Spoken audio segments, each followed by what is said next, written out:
Cumprimentamos os irmãos na paz do Senhor Jesus. A paz do Senhor Jesus. Sejam bem-vindos, irmãos. Estamos dando início a mais uma escola bíblica dominical, na manhã deste domingo.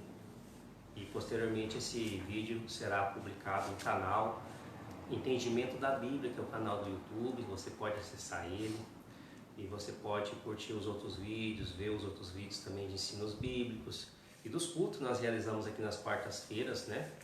Aqui na nossa casa. Você é nosso convidado, nossa convidada, para comparecer também tanto na escola bíblica dominical quanto também no culto de quarta-feira, tá bom?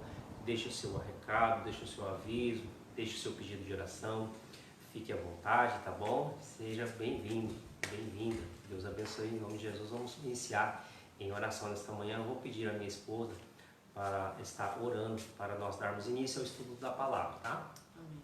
Senhor, nosso Deus e nosso Pai, nós te louvamos, te agradecemos pela tua fidelidade, bondade sobre nossas vidas, pelo fôlego de vida, por tudo que o Senhor tem feito, porque o Senhor é bom, em todo o tempo a tua palavra diz.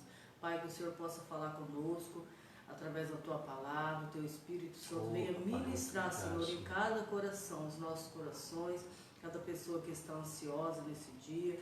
Pai, que o teu Espírito Santo possa ministrar a palavra do Senhor, que ensina, corrige e exorta. Em nome de Jesus, amém. Amém.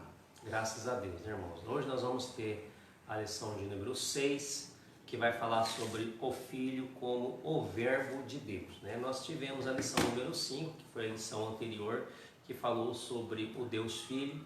Nós falamos um pouco sobre as características de Jesus Cristo, né, como Filho, sua missão, né, qual que é a sua divindade, tá bom? Então nós vamos falar hoje sobre a lição de número 6, o Filho como o Verbo de Deus, né? Quero louvar a Deus, já tem o amigo Amauri, que Deus possa abençoar a vida do Amauri, seja bem-vindo Amauri, tá bom? Deus abençoe sua vida e sua família, tá bom?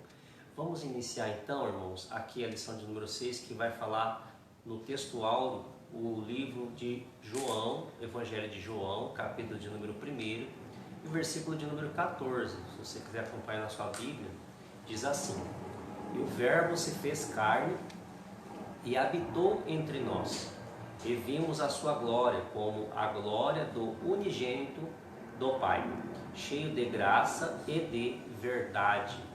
João capítulo 1 e o verso 14. A verdade prática desta lição diz assim: Jesus Cristo, o Verbo eterno, é a revelação plena e visível de Deus ao mundo, manifestando graça, verdade e a glória do Pai. A leitura da palavra na Bíblia Sagrada está registrada no Evangelho de João, capítulo de número 1, versículo 1 ao versículo 5, e depois apenas o versículo 14, no mesmo capítulo, João 1, do 1 ao 5, e depois o verso 14.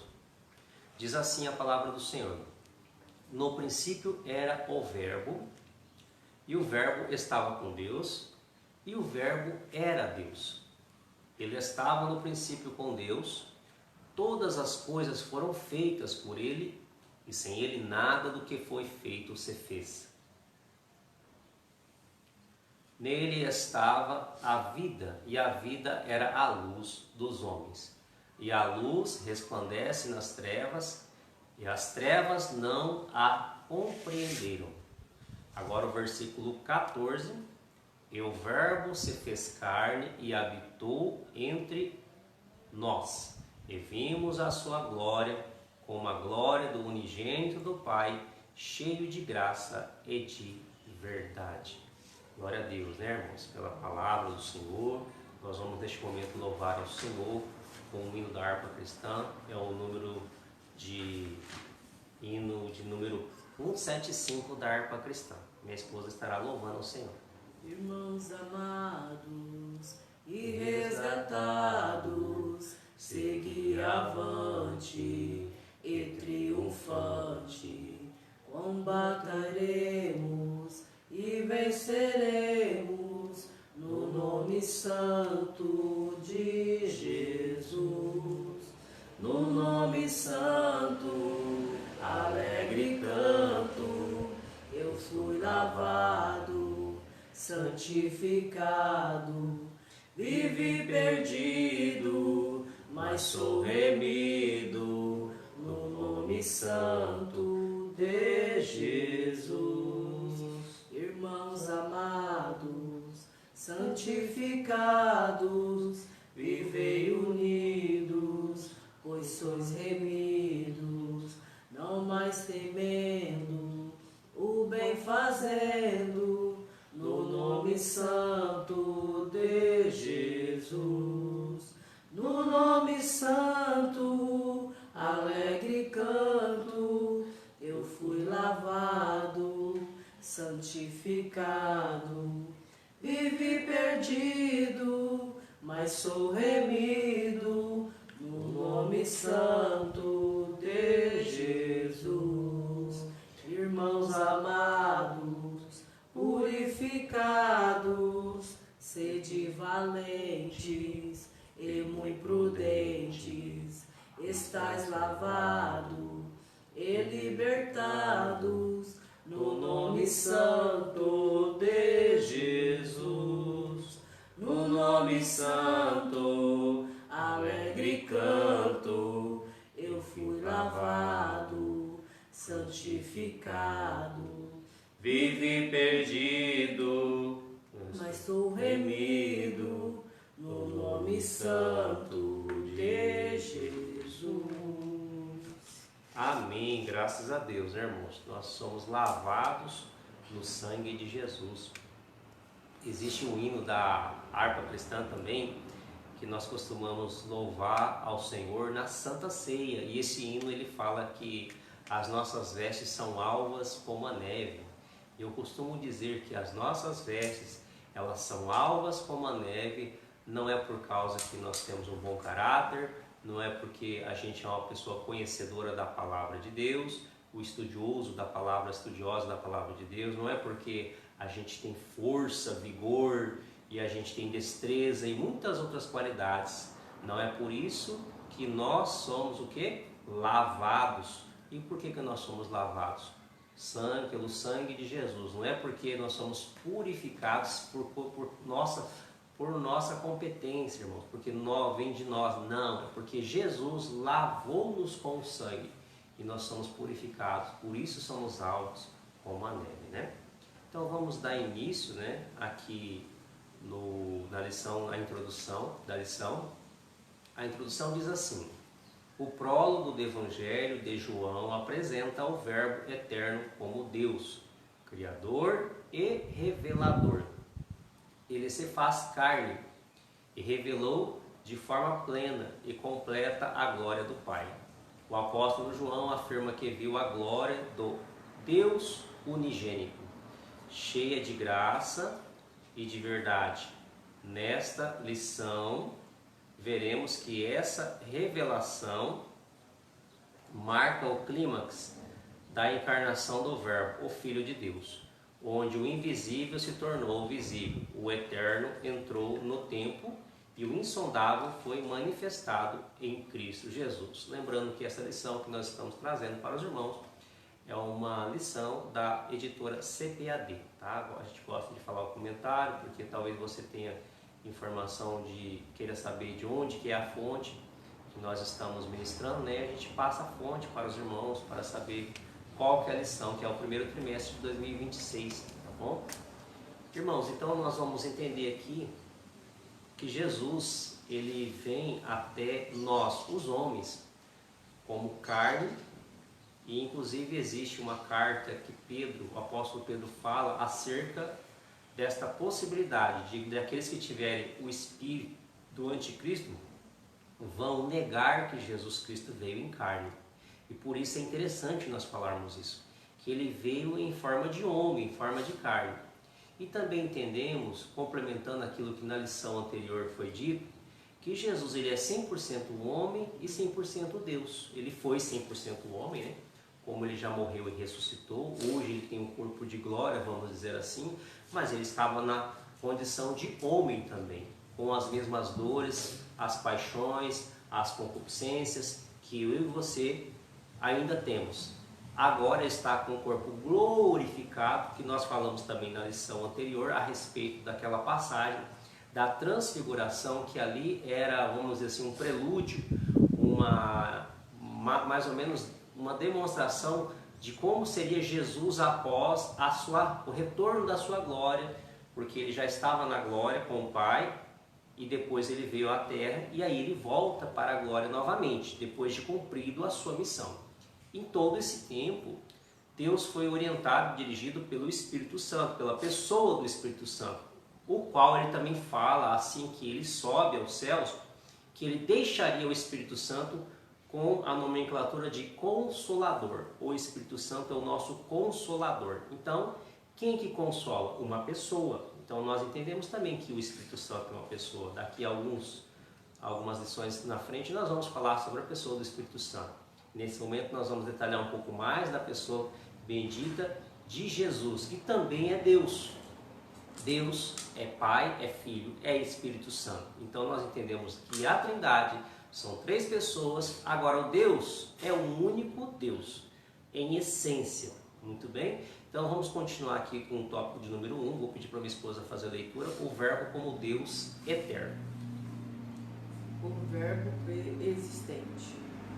O prólogo de João é chamado de Hino Logos. Na abertura, no princípio era o Verbo. As palavras no princípio lembram o texto introdutório da Bíblia. Claramente ensina que o Verbo sempre existiu. Esta é uma maneira de referir-se ao atributo da eternidade que só Deus possui. A expressão Verbo designa Deus, referindo-se à divindade do Filho, enquanto os gregos pensavam em um princípio impessoal e os gnósticos num ser intermediário. João apresenta os Logos como o próprio Deus, eterno, Jesus Cristo, o Filho unigênito do Pai. Antes de tudo, o que existe, o Verbo já existia. Jesus não começou a existir em Belém, pois ele é eterno, coexistente com o Pai desde o princípio. Amém. Glória a Deus, irmãos. Seja bem-vindo também. A minha mãe Isabel está assistindo. Que Deus possa abençoar a vida da senhora também. A Mauri, Isabel, todos os demais que porventura conseguem assistir aí do seu celular, da sua casa, do seu notebook, do seu computador. Amém? Então, irmãos, aqui nós estamos falando a respeito do Verbo como Deus eterno. O que nós refutamos, o que esse autor está trazendo aqui no início, está sendo refutado aqui a possibilidade de Jesus ele passar a ser Deus ou passar a ser o Logo de Deus a partir do nascimento, como se Jesus passasse a existir no momento que ele foi concebido por Maria, sua mãe, né? E não é verdade. Jesus, ele sempre existiu. Se você ver em algumas passagens, Jesus, por exemplo, dialoga com os fariseus e ele fala que antes que Abraão fosse, ele já existia. Então, Deus, o Deus Todo-Poderoso, que nós entendemos como Pai, Filho e Espírito Santo, eles sempre existiram. Eles são eternos. Não existe um tempo, um limite de tempo, não existe um momento, não existe um lugar, um espaço físico que você possa identificar aonde originou-se tanto o Pai, quanto o Filho, quanto o Espírito Santo. Então, entendemos que essas 3 pessoas, como nós estamos especificando de Jesus aqui, essas 3 pessoas, Pai, Filho e Espírito Santo, e aqui na lição especificamente tratando-se de Jesus Cristo, eles são coexistentes, sempre existiram. Não existe um momento que ele começa a nascer. Na verdade, existe um momento que a gente entende que Jesus ele foi gerado, mas não existe o momento que ele foi gerado. A Bíblia fala que ele foi gerado pelo Pai. O Pai gera o Filho, mas não existe um espaço de tempo. Então, Por isso que aqui está complementando no livro de João, que o verbo estava com Deus. Se ele estava com Deus, irmãos, então o verbo estava com Deus a todo momento. O Filho estava. Aqui relaciona-se o verbo com a pessoa de Jesus Cristo, o Filho. Então aqui fala que o verbo que estava com Deus, que no princípio era o verbo, então Jesus toda a vida estava com o Pai. Então, ainda que ele tenha sido gerado pelo Pai, ele também, nós entendemos que ele é eterno. Primeiro entendimento que nós temos que passar para os irmãos aqui é a respeito da palavra logos, que significa Deus, né? O verbo logos do grego, a expressão logos, que designa a Deus como uma divindade, né? O Filho sendo um Deus, uma divindade. Ele é Deus também, assim como o Pai, assim como o Espírito Santo, tá? Então os gregos, eles rebatiam muito, porque os gregos eles eram muito materialistas, eles não acreditavam que Jesus era um ser eterno, eles acreditavam que Jesus passou a existir no momento que foi gerado lá, inclusive talvez da geração de José e Maria, mas não foi assim.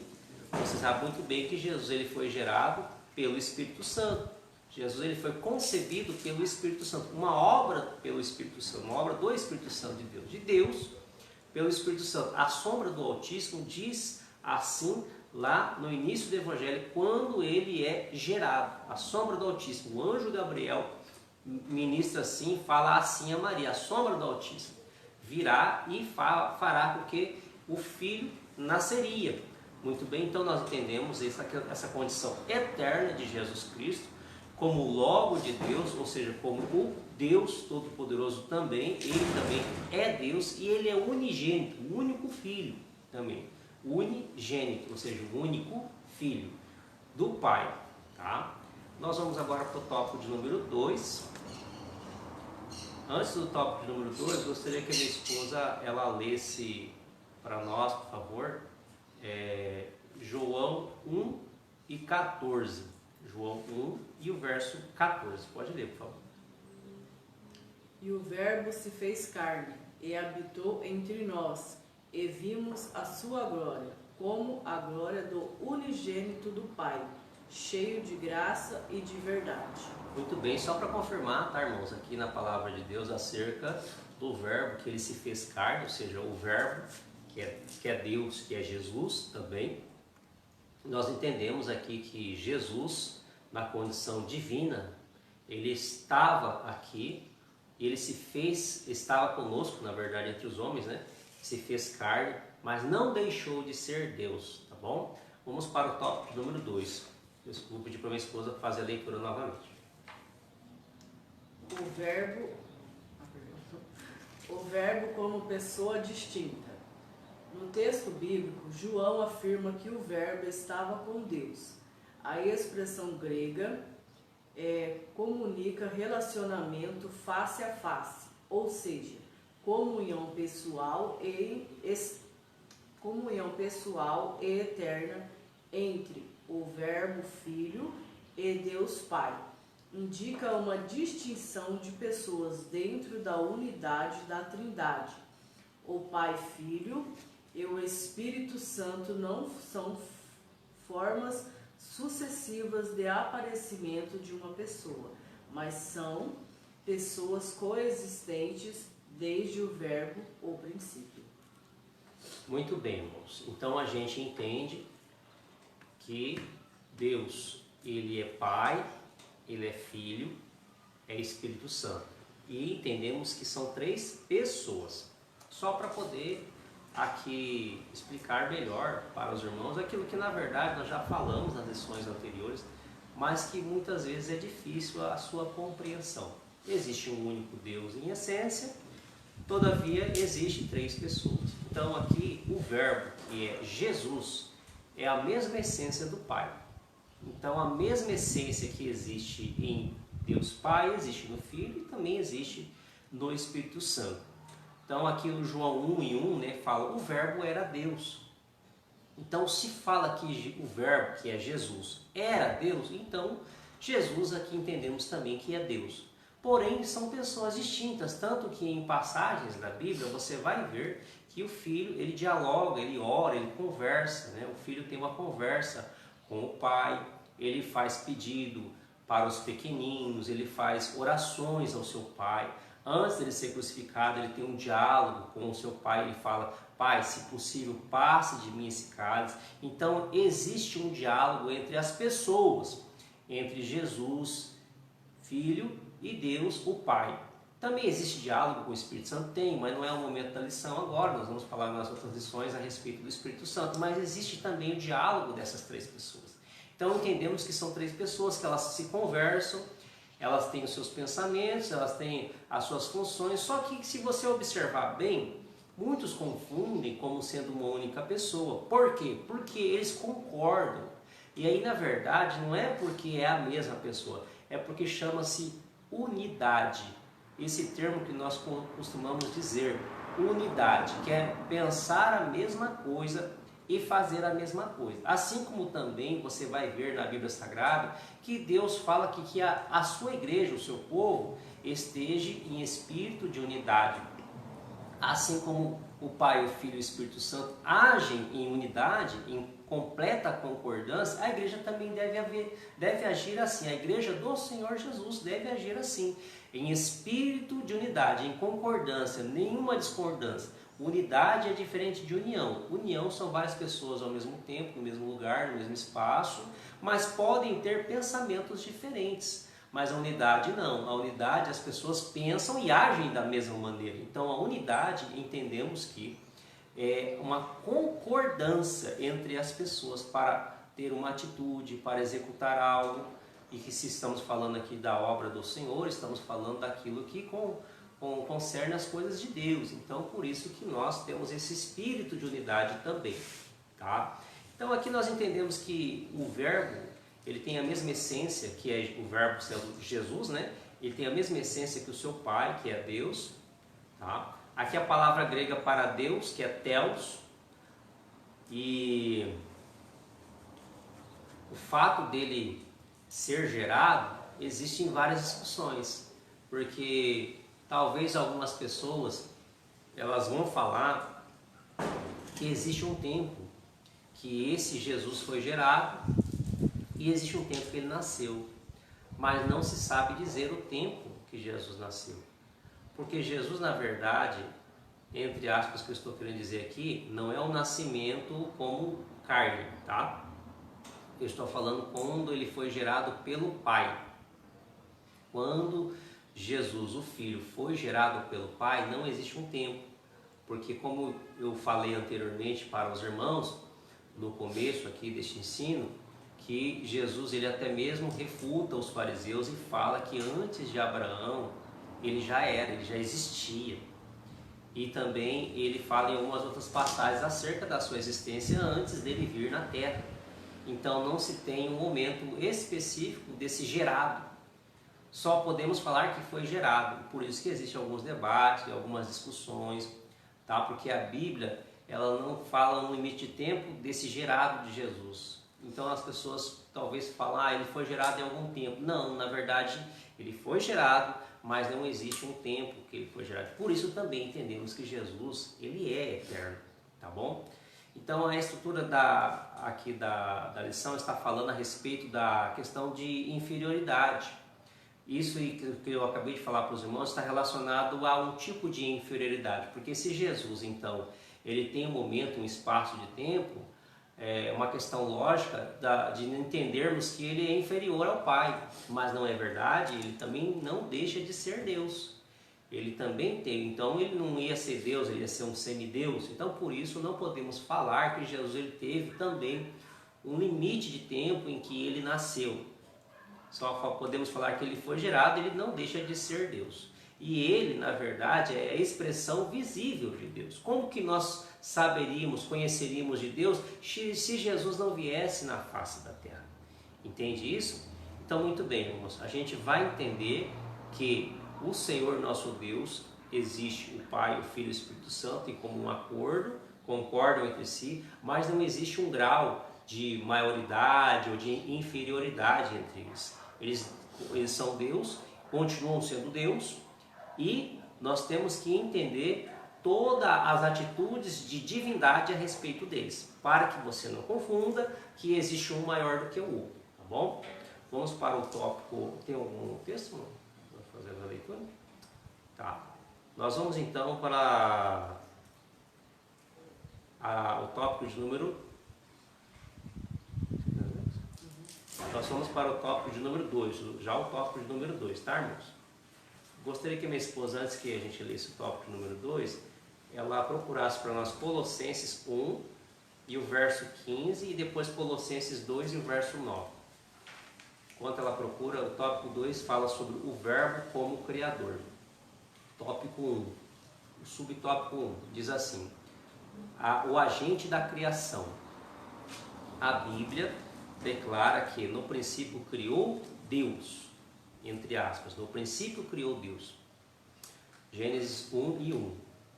A expressão criou, entre aspas, traduz a palavra hebraica baram, termo reservado à atividade criadora de Deus. Está registrado também esse mesmo termo em Gênesis 1, o versículo 21, o versículo 27, o 2, versículo 4, o 5, versículo 1 e verso 2 e Gênesis 6, verso 7 também. Esse mesmo termo baram, que é do hebraico, que é a palavra criou, esses mesmos versículos. E então a gente afirma que o universo foi criado por Deus a partir do quê? Do nada. Tem uma palavra que eu recebia quando estava no início da minha fé, de um pastor, ele já não se faz presente, né? O pastor José Gabriel, e ele falava o seguinte, né? O nada nas mãos de Deus é matéria-prima para ele trabalhar. Então, o nada nas mãos de Deus é matéria-prima para que ele possa trabalhar. Então, a gente entende aqui que afirma que o universo ele foi criado por Deus a partir do nada. Deus não precisa de nada para fazer algo, para fazer um milagre, para poder fazer algo com suas mãos, porque Ele faz simplesmente pelo poder da sua palavra. Então, no latim, ex nihilo, Hebreus 11:3. A doutrina de Deus como Criador possui fundamentos tanto no Antigo Testamento quanto no Novo Testamento. Tá? Nesse sentido, João apresenta Jesus também como Criador. Todas as coisas foram feitas por Ele, e sem Ele nada do que foi feito se fez. João 1:3. Este versículo enfatiza a divindade do Verbo, uma vez que a criação é obra exclusiva de Deus. Desse modo, o Filho é o agente ativo na criação do universo. Minha esposa ficou de ler para nós aqui, Colossenses, né? Colossenses, capítulo de número...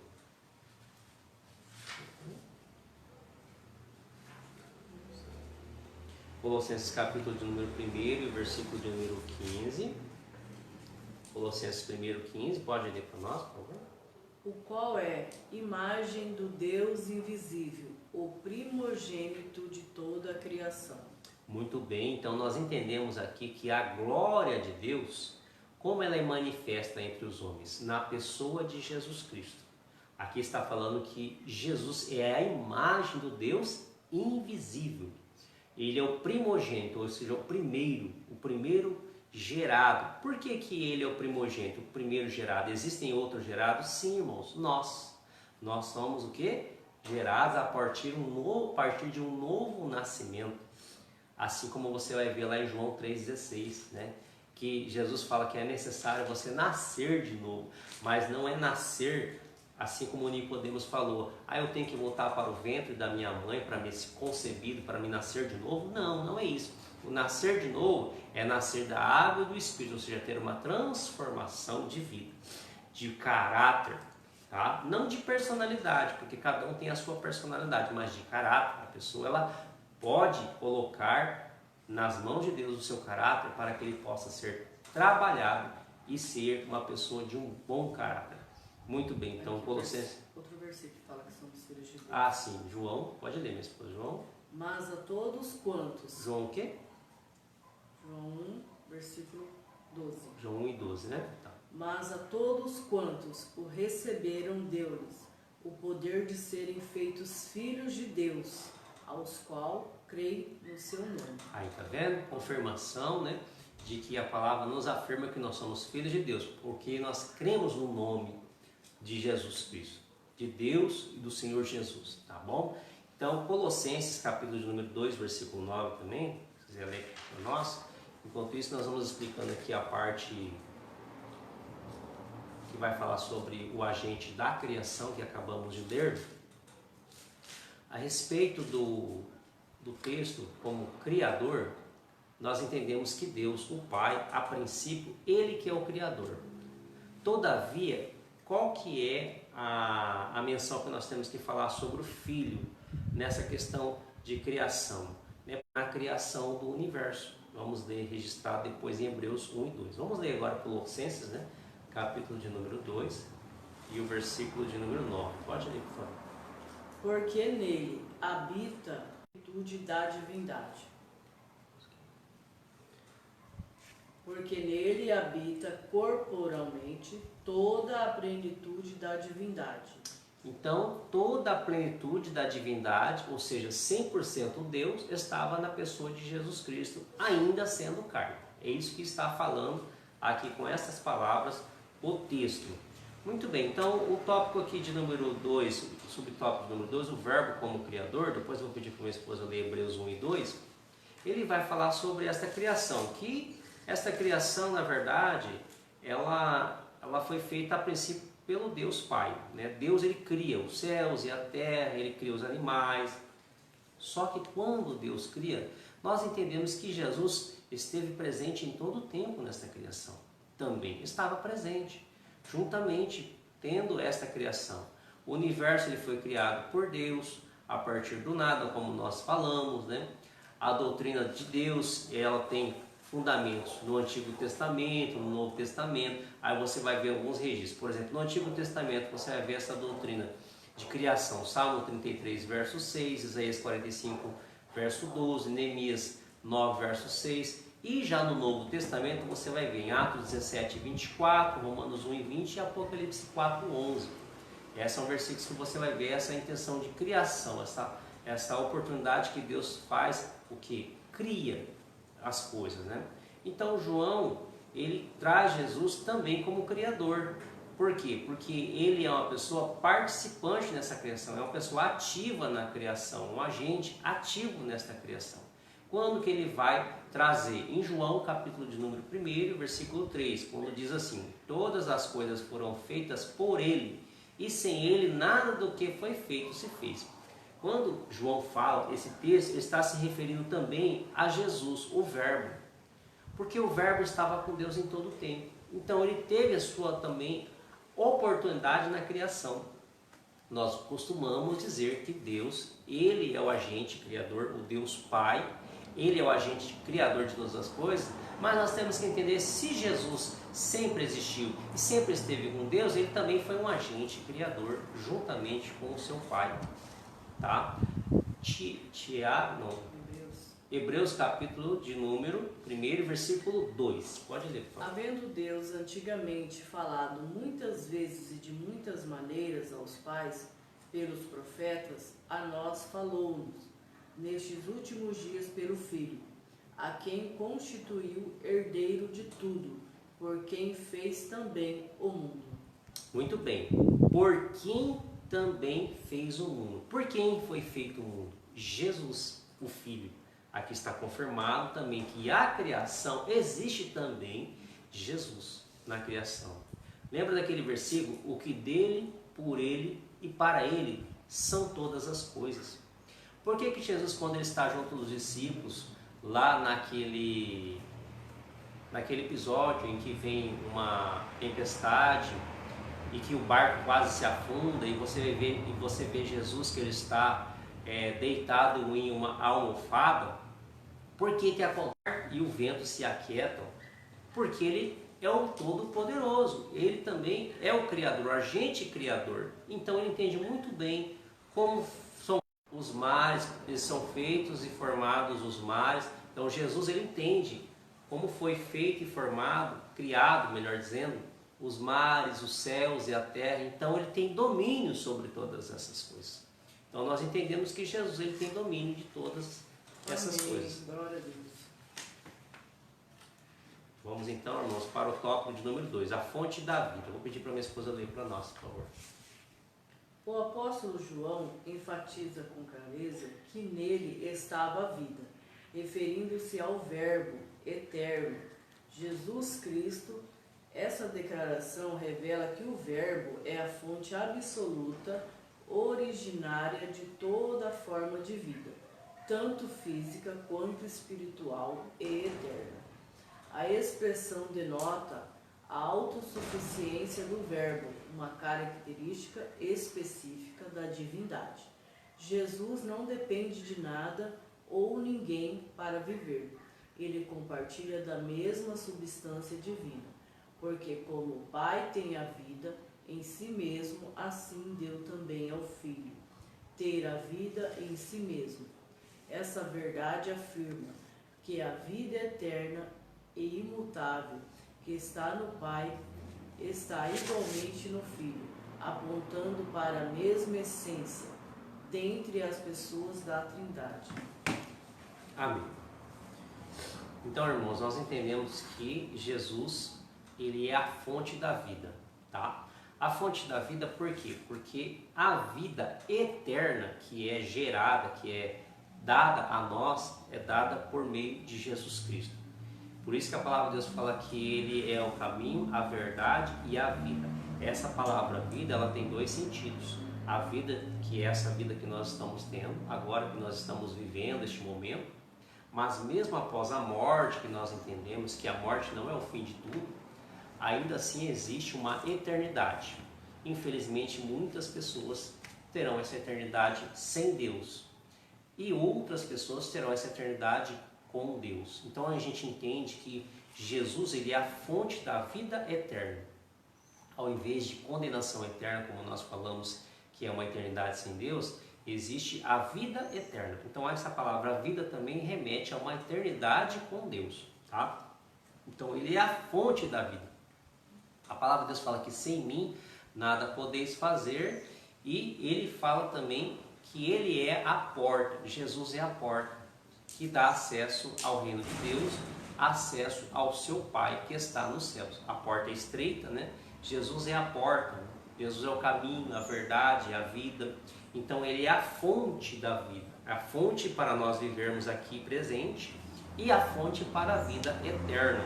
Então entendemos que o Verbo, Jesus, ele é eterno. Então essa declaração que faz com que Jesus seja uma fonte absoluta de toda e originária de toda forma de vida. Então nós passamos a viver originando de uma criação, de uma formação.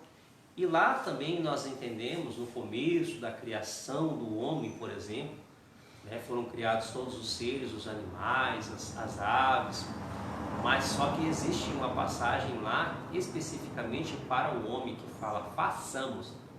E façamos está no verbo plural.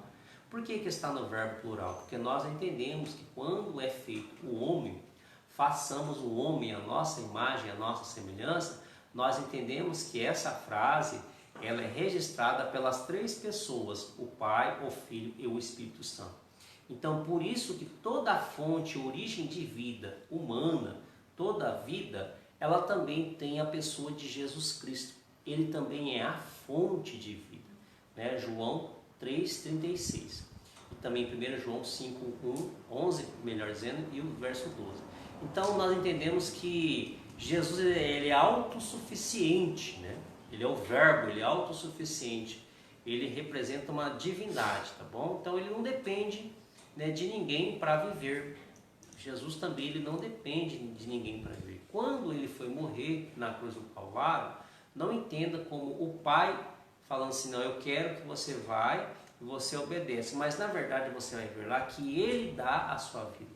Uma passagem especificamente em que Jesus fala que ele dá a sua vida, né? Ele dá a sua vida quando ele quer. Então ele quis se entregar por nós também ali na cruz do Calvário. Então nós entendemos que ele tem autonomia, ele teve essa autonomia de entregar a sua vida, porque era necessário ser cumprido esse sacrifício para poder purificar-nos dos pecados, tá?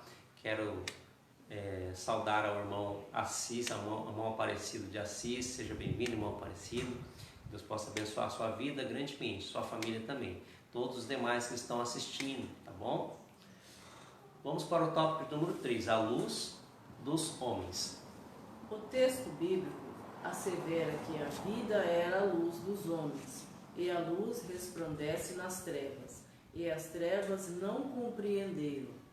A metáfora da luz simboliza o caráter de Deus, porque nele não há trevas alguma. Nesse contexto, Jesus apresentado como luz, como a luz verdadeira.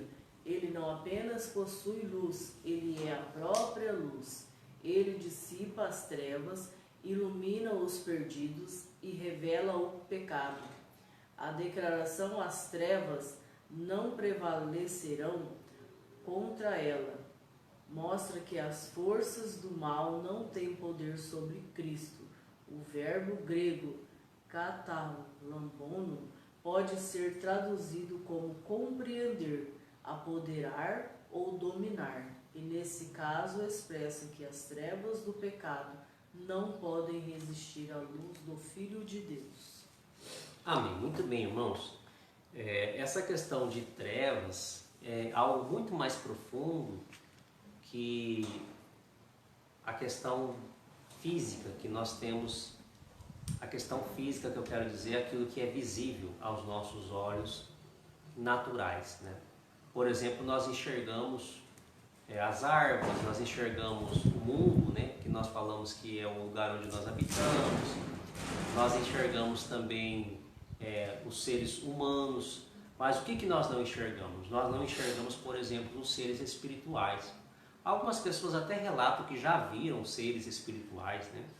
Existe aí talvez uma certa verdade, ou às vezes pode ser que alguém queira mexer na parte intelectual do ser humano para que ele possa se tornar curioso daquilo que é sobrenatural, mas enfim, nós entendemos que existem os seres espirituais. Se existem os seres espirituais, existe o mundo espiritual. E no mundo espiritual existe luz e existe trevas. Então a luz e as trevas, irmãos, elas não combinam, elas não se unem. A luz e as trevas, elas são separadas. Tanto que hoje, principalmente na questão visível também, você vê que de noite existe as trevas, talvez, vamos dizer assim, mas na verdade o escuro, né? E se nós não tivéssemos a luz, né, uma lâmpada, por exemplo, o auxílio de uma lâmpada, nós não enxergaríamos nada na escuridão de noite, né? E de dia você vê um luminar que é o sol, por exemplo, que você não precisa de luz, lâmpada, tá bom?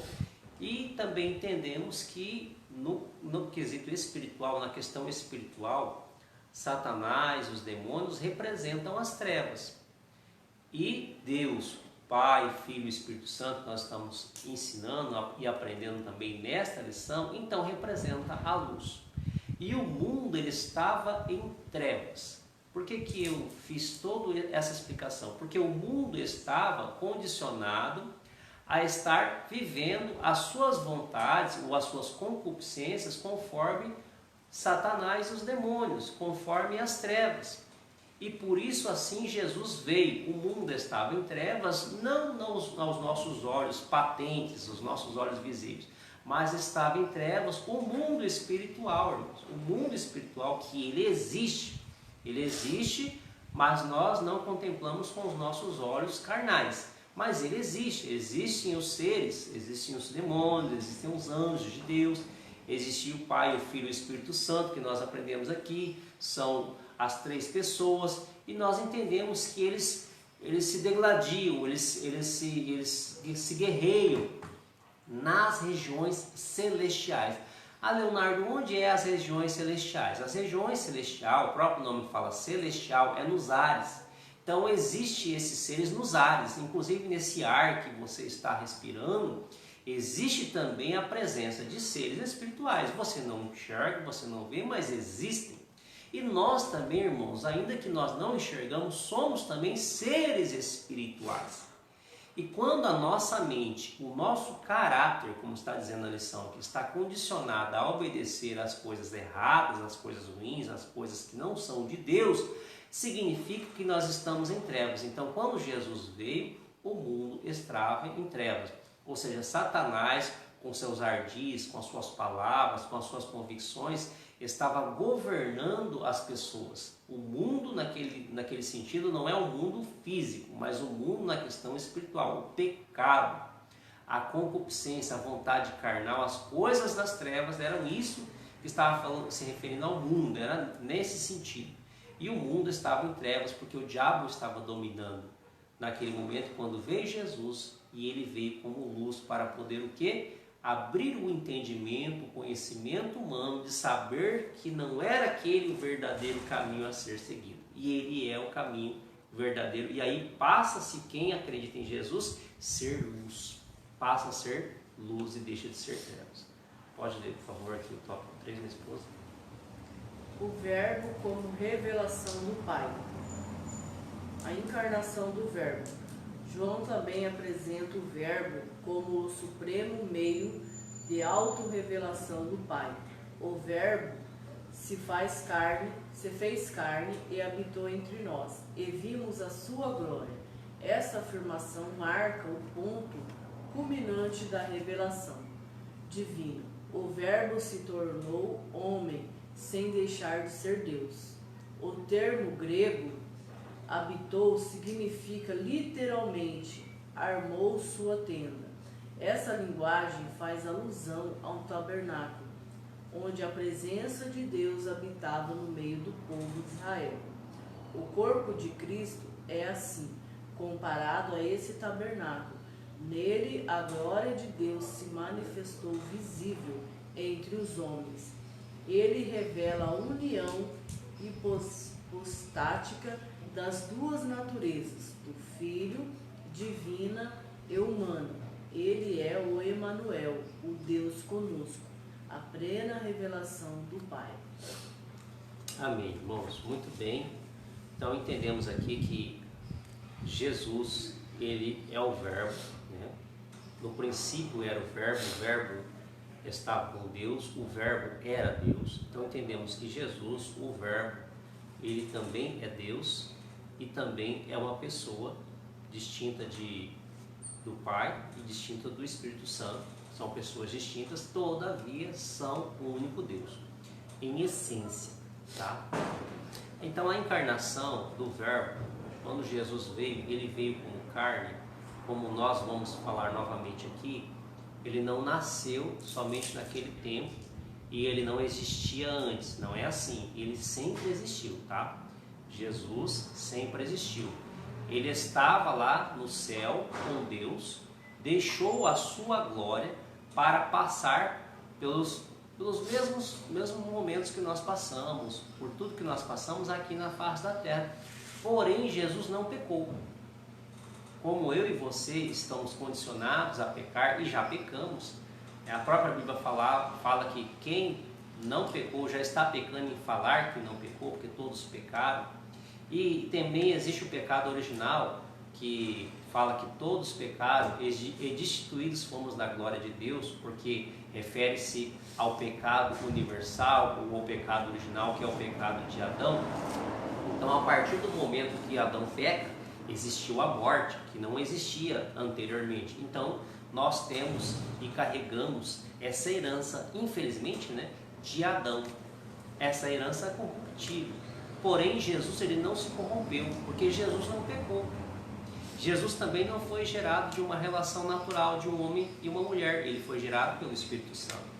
Então, essa condição que dá a Jesus Cristo sendo Deus, ele não é limitado de maneira nenhuma como um ser humano. Ele tinha suas limitações, paixões carnais, mas ele não cedeu a sua vontade para as paixões carnais. E ele venceu, ele cumpriu toda a lei.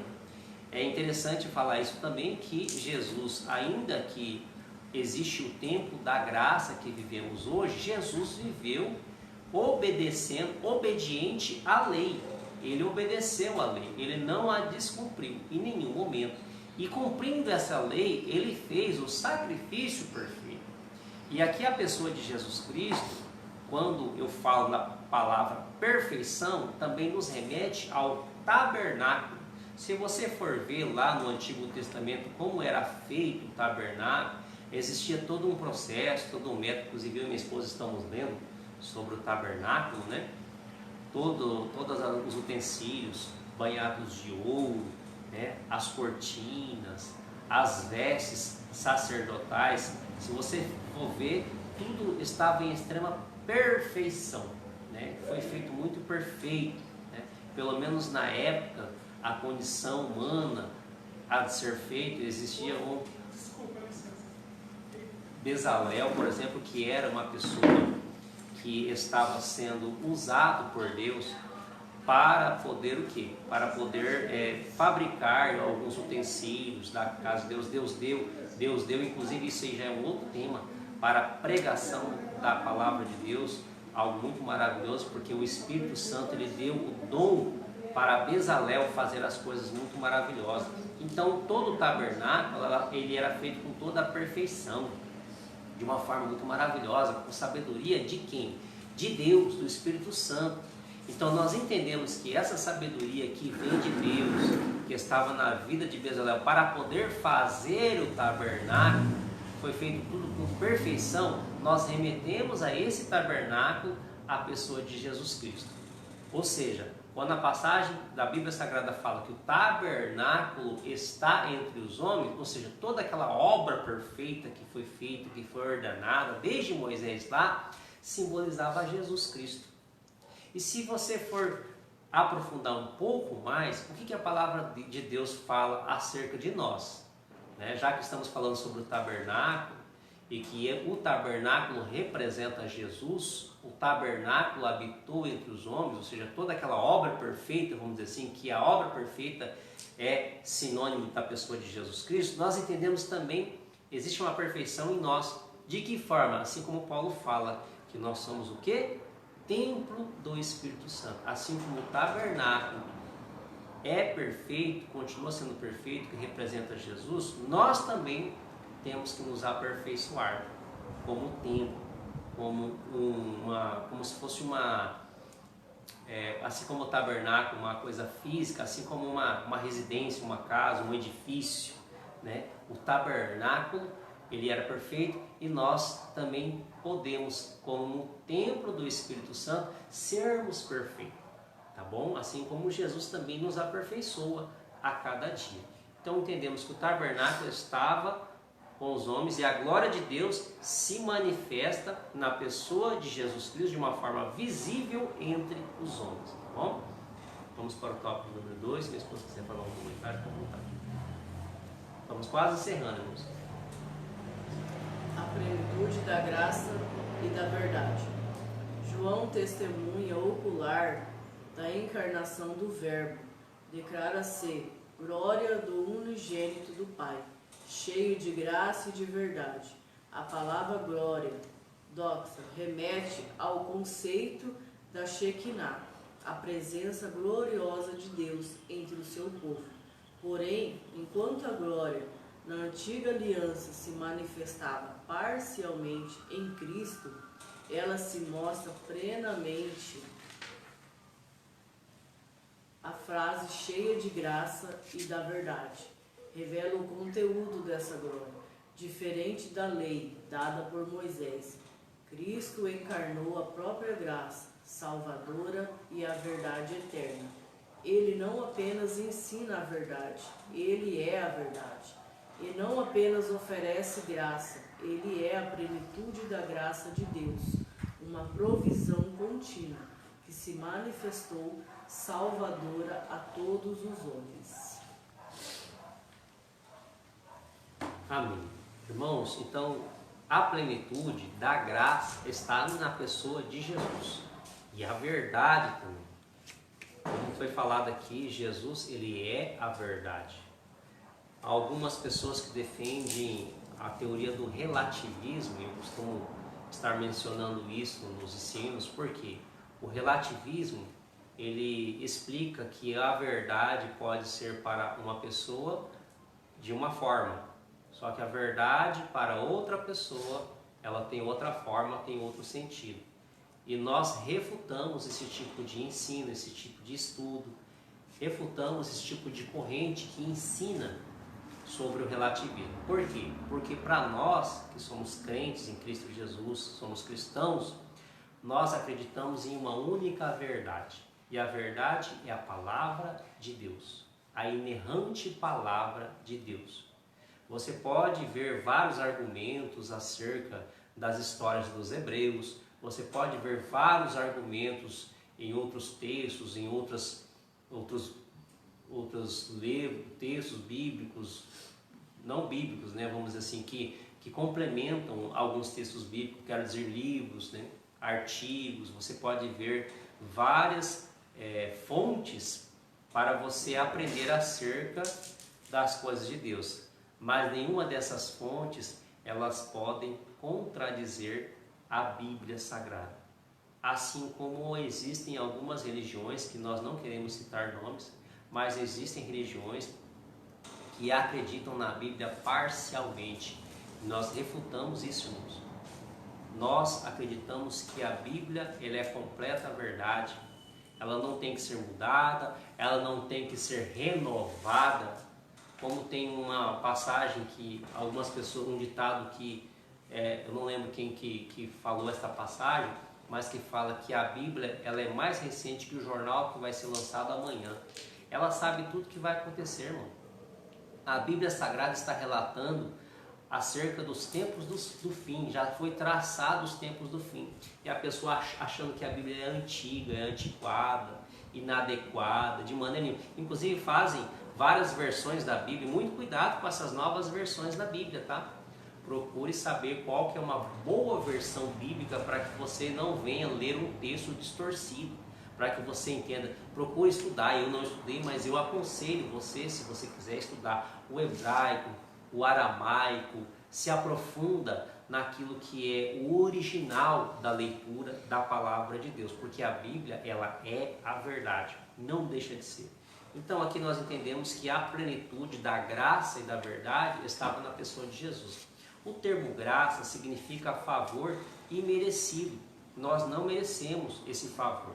Então nós entendemos que a plenitude que estava, a graça estava em Jesus. Mas a graça, irmãos, ela não nos remete simplesmente a uma coisa assim, que eu posso dizer, fácil, tá? Parece que o termo graça fala, agora é fácil porque nós estamos na graça, de maneira nenhuma. Tanto que Jesus, quando ele conversa com os seus discípulos, ele fala que o adultério ele é cometido simplesmente pelo fato de uma pessoa ela ver a mulher do próximo, de um homem, por exemplo, ver a mulher do próximo, já está cometendo adultério. E ele está falando ali no sentido da graça. Então a graça, ela não está querendo, agora eu vou deixar de ser punido por causa da graça. Não, irmãos, nós estamos no momento da graça, mas nós não podemos de maneira nenhuma rasgar as páginas do Antigo Testamento. Nós temos que entender que a Bíblia ela é completa, tanto o Antigo quanto o Novo Testamento, elas nos ajudam a entender, a obedecer a palavra de Deus. E quando nós não conseguimos cumprir a lei, porque nenhum homem conseguiu cumprir, aí nós recorremos a Jesus. Aí sim nós recorremos a Jesus, porque nós não somos perfeitos, tá bom?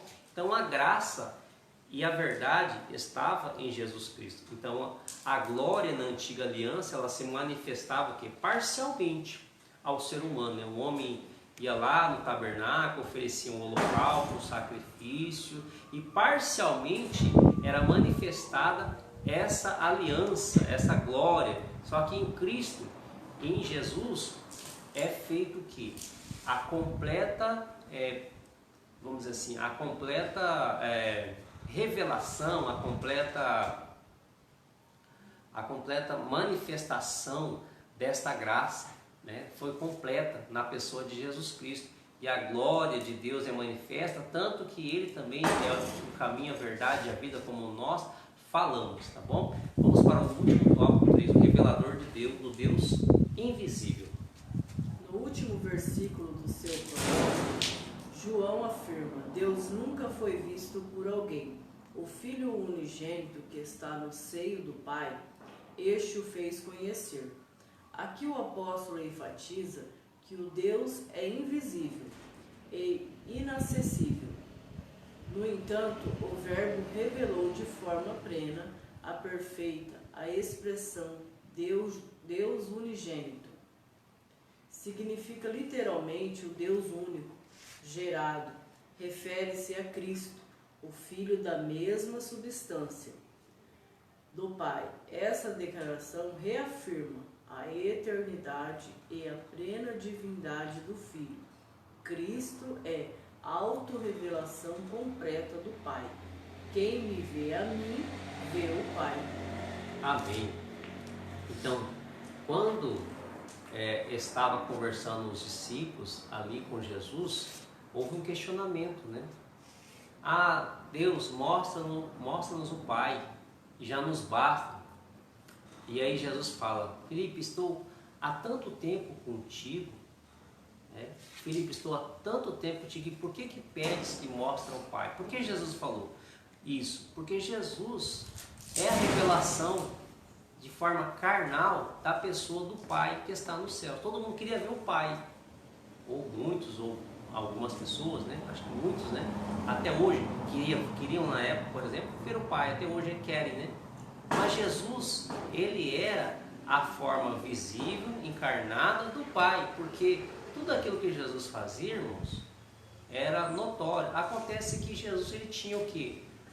Ele era cognitivo no sentido carnal. A carne de Jesus sofria assim como a nossa carne sofre, mas nem por isso ele deixou de ser Jesus. Ele sofria dores, como eu e você sofremos, mas nem por isso ele deixou de ser Deus. Então não deixa de ser revelado a pessoa de Jesus Cristo, pelo fato de ter dores, por passar por cansaço, né? Os discípulos acreditavam que ele queria ver o Pai porque o Pai, ele é perfeito e ele é maior na verdade que Jesus. Não, porque Jesus, como nós falamos, não existe um grau de inferioridade em relação ao seu Pai também, tá? Então Deus nunca foi visto por alguém, né? O Filho unigênito que está no seio do Pai, este o fez conhecer, João 1,18. Então Deus, ele se manifesta de uma forma visível a nós na pessoa de Jesus Cristo. Então Deus, ele se manifesta entre nós. O tabernáculo está entre os homens, ou seja, o próprio Senhor Jesus, o próprio Deus estava com os homens, né? Hoje nós não vemos Jesus com os nossos olhos, mas pela fé nós cremos que um dia o veremos. Eu até costumo dizer que quando nós veremos, possivelmente ele terá com as suas mãos furado, ele terá os furos nas mãos, melhor dizendo, né? Os cravos que foram furados, né? Na Bíblia não fala isso, mas isso aí é uma conjectura minha, uma coisa pessoal minha, não sei, não tenho certeza também, mas eu imagino que isso irá acontecer, né? Mas independente daquilo que vai acontecer, é importante que nós, que cremos em Jesus Cristo e obedecemos a palavra, um dia o veremos, e por toda a eternidade, uma coisa maravilhosa, e não haverá mais dor em nós, não haverá mais cansaço, e nós seremos como Ele, com um corpo glorificado também, assim como os anjos de Deus também, segundo a palavra do Senhor. Então o Verbo revela de forma plena e perfeita na pessoa de Jesus Cristo, no Deus o que? Unigênito, né?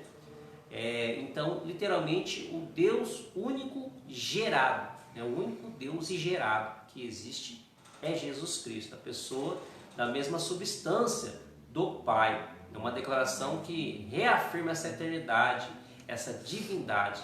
É uma autorrevelação de Deus Pai, a pessoa de Jesus Cristo. Então, irmãos, nós queremos encerrar o ensinamento da palavra do Senhor na manhã desse dia, a lição de número 6, tá bom? Que fala sobre a pessoa de Jesus Cristo, né? Nós estamos aqui na lição da CPAD, né? O Filho como o Verbo de Deus, lição de número 6, e a próxima lição será a lição de número 7, que é a obra do Filho, tá bom? Quero louvar a Deus pela vida de cada um de vocês. Minha esposa quer fazer um comentário, quer falar um agradecimento, fique à vontade. Só agradecer mesmo, né? Temos que agradecer pela oportunidade de estar aprendendo da palavra de Deus, que isso é uma oportunidade de conhecer mais de Deus, né? Só conhecemos a Deus, só se aproximamos de Deus através da sua palavra, né? Não tem outra forma, não tem... Amém, irmãos. Então quero agradecer a Deus pela vida de cada um de vocês, que se fez presente e que assistiu agora nesse momento da live e que depois poderá assistir também lá no canal Entendimento da Bíblia. Se você quiser se inscrever no canal, nos ajude a divulgar, né, este canal para pessoas, não no sentido de nós nos tornarmos popular, não é isso, mas é para que a palavra de Deus, para que o Evangelho seja levado a muitas pessoas que às vezes ainda não têm o conhecimento da verdade, e por isso que nós criamos esse canal, tá? Que Deus possa abençoar a sua vida, né? E se você quiser fazer também o seu pedido de oração, se quiser fazer uma visita para nós aqui, cooperar conosco aqui nos domingos às 9 da manhã, ou quarta-feira às 19h30, toda quarta-feira às 19h30 aqui, né? Eu posso passar para vocês o endereço, tá? Eu mando no privado, caso você queira, para que você possa vir aqui comparecer. Se você é de Campo Grande MS, tá bom? E você que é de outra região, assista. Se você puder assistir, compartilhe. Bom, vamos orar e agradecer a Deus por tudo que Ele faz por nós. Deus, nós te agradecemos, nós te louvamos ao Senhor, bendizemos ao teu santo nome, toda honra, toda glória, todo louvor e adoração pertence a ti. Nós queremos, meu Deus, agradecer e encerrar, meu Deus, mais um ensino bíblico. O Senhor tem nos dado a sabedoria do alto, dos céus, do teu poderoso Espírito Santo, para ministrar a tua palavra. Fala com cada vida, Pai, com cada coração, cada família, cada lar, cada pessoa que esteja, meu Deus, assistindo. Nós liberamos também uma palavra de cura, de poder da parte do Senhor para a vida de todo aquele que crê, que assiste, que crê, Senhor, que o Senhor pode curar, transformar, restaurar, renovar, porque o Senhor é o Deus Todo-Poderoso que criou todas as coisas. Em nome do teu Filho amado, Jesus Cristo, muito obrigado. Continua falando conosco. É o que pedimos e lhe agradecemos em nome de Jesus. Amém. Amém. Deus abençoe. Nós vamos encerrar agora. A paz do Senhor Jesus.